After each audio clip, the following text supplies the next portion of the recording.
lumalaban. Patunay na kahit may mga talo ay nananatili pa rin siyang isang tunay na mandirigma at crowd favorite. With the first knockdown of the night here in the 4th round. And I like the fact that he's staying very composed. He's still sticking with what's working.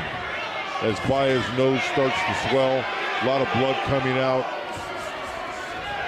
And Chop Chop jumping on it, pouncing. The activity from Chop Chop Gonzalez in the red has started to pick up as Baez's steam has slowed. Lindsay, is your concern of Baez? I think they are still confident, but they definitely want to see more defense from Baez, better range, and most importantly, have him throw. Karoon ng prediction ang kalaban, at malinaw niyang sinabi na matatapos daw ang laban sa pamamagitan ng technical knockout, dahil ayon sa kanya ay papahirapan niya ng husto ang ating kababayang Pinoy. Marami ang